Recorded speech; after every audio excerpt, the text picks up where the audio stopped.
Each animal is detected, tracked, and counted in real time, spread across the landscape, moving independently, yet all captured in a single frame. The counter updates automatically as livestock enter or leave the scene. This is computer vision-based livestock monitoring. Instead of manual head counts or physical tagging alone, we use object detection and spatial analysis to monitor herd size, distribution, and movement from aerial or fixed cameras.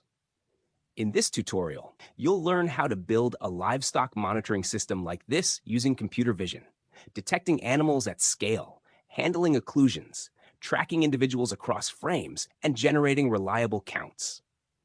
This approach is used in precision agriculture, smart farming, and wildlife management to improve efficiency, reduce labor, and enable data-driven decisions. Let's break down how this inference works and walk step by step through building the same pipeline yourself. If you enjoy our content and want to see more, don't forget to hit subscribe. Hello everyone, welcome to our tutorial. In this tutorial, I am going to show you how you can use computer vision to create an end-to-end pipeline for livestock detection and tracking. So let's take an example of this video. Here you can use a drone view camera to count or monitor the number of cows in this video, which make our monitoring process much more easier. So in this tutorial, I'm going to show you how you can use computer vision model to do that. So let's go. Before we continue with the tutorial, answer this question and share your response in the comments. Before going into our cookbook, let's take an overview of this notebook. So in this notebook, you will learn how to create an end-to-end pipeline for livestock detection and tracking using RT-DETR model, which is real-time detection transformer model for in computer vision. So why I'm choosing this model? Because it is very accurate in detection of small objects in a frame, and the workflow is very simple. You just have to first prepare data, like I'm taking some videos and extracting frames from that video and then converting this frame into YOLO format for model training and splitting the data set. I will use the 70% data set for training and 10% for validation and testing. And then our model training part, I'm using RT-DETR model for training on 70% images on 100 epochs. Oh, and then using custom created classes, I'm going to track livestock in real time using our custom trained model, which is RT-DETR. So let's see which technologies I'm using. I'm using Torch, Ultralytics RT-DETR, OpenCV, and NumPy. Let's get to our notebook. In our first step, we have to import some required libraries of Python like OpenCV, NumPy, Ultralytics. We have to import RT-DETR, then Torch, then some submodules like typing, pathlib, random. Let's run this. Now we need to clone this repo to use some helper function like frame extraction from videos and Coco to YOLO format conversion and data set preparation utilities. So you have to just uncomment it and run it. I've already done that. It will look like this. So let's move forward. Now for our dataset preparation part, you have to collect some data, video dataset. Like I have some video dataset on which I am going to train my model on. So using this utility function, you can extract random frames on that video for your model training on image. So you just have to run this, like you just have to run this and it will give you a dataset frames folder, and it will contain all your frames around. I have chosen 150 frames for my model training. So you just have to run it. Then in next step, you have to go to labeler for annotation. So you can use our SAM-tree branch inference repo for annotation, which will make it more easier. You just have to provide the prompt cow for annotation of cow and upload it on labeler, and it will look something like that. It's a very easy notebook process. You just have to use this notebook, labeler SAM-tree batch inference in notebook, and it will upload your data set with annotation on the labeler project. So at the end it will look like this, and then after that you just have to export your annotation by selecting all the images which you have annotated and then exporting it in CocoJSON format, and at the end it will look like that. It will look something like that. You have gotten your CocoJSON format annotation. You just have to download it, then save it in your workspace, and at the end it will look like that annotation JSON.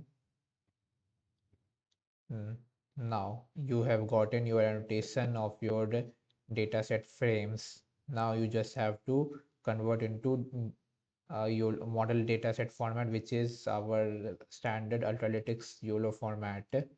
So you just have to use this to convert Coco to YOLO converter, in which you have to provide your annotation JSON part and dataset, which is your image directory part. Then it will convert into like model dataset.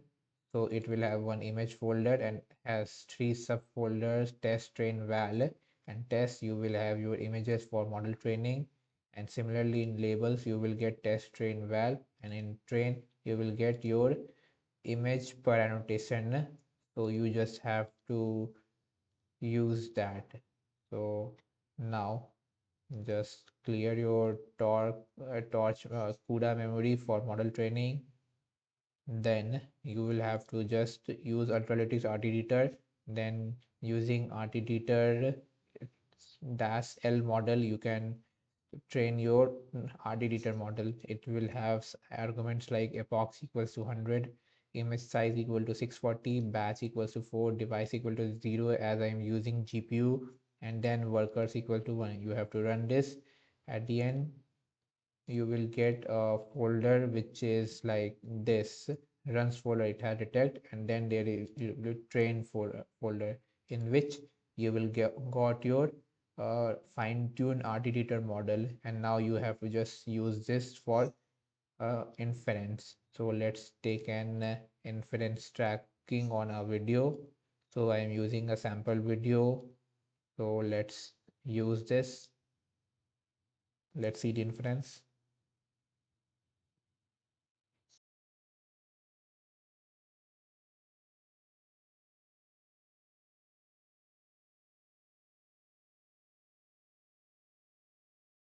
As you see in the inference, it was quite stable and good. But what will happen if the density of objects in a frame increases by a lot and objects are very small to detect? So let's take an example video where the number of objects are very much, and even and the density is also high.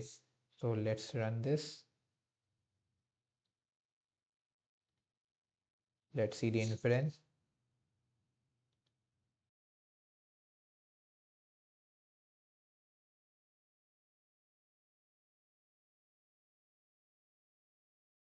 As you see in the inference, the model was able to detect the object which was in clear view, but the object which was in occlusion were unable or sometime were missed in detection. And these kind of problem can be solved if you fine tune your data on a more larger data set, or the angle of the video is good.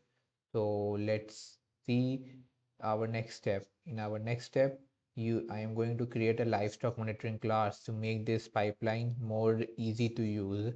So you just have to see how you can create it. I'm just going to add some methods which will make this process easy, like generate random color for better visualization for each detected livestock. Then I am going to track each detected ID with a same color.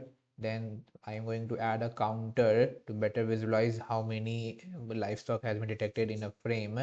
And then I'm going to use the process frame for each frame processing part of tracking. And then I am going to track the whole video using this track video method. So let's see. I am going to take some static values like our model part. our confidence level and the IOU level. So here are some normal method. Our main method is this process frame, which will run detection on each cell here.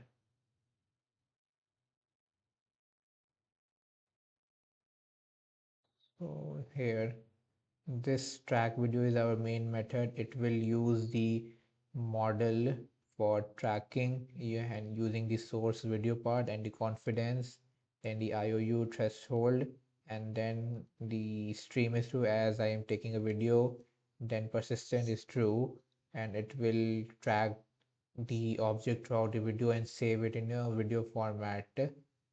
So let's run this. Let's run our monitor object. Let's run it on some sample videos. Let's see the inference.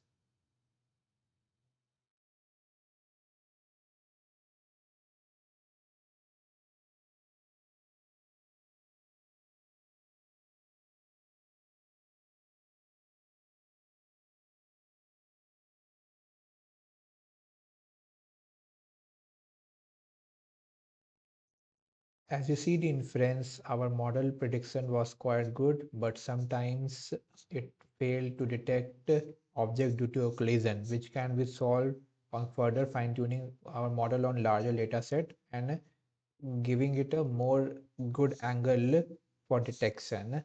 So with this, you will now know how to create an end-to-end pipeline for livestock monitoring. You can also check out our other notebooks, like how you can fine-tune YOLO on custom dataset and how you can use computer vision for intrusion detection or to find speed of an object in a video. Let's see on our next tutorial. If you'd like to explore practical resources and hands-on examples, we've created a dedicated GitHub repository. It's filled with cookbooks covering computer vision, AI agents, and more. Link is in description.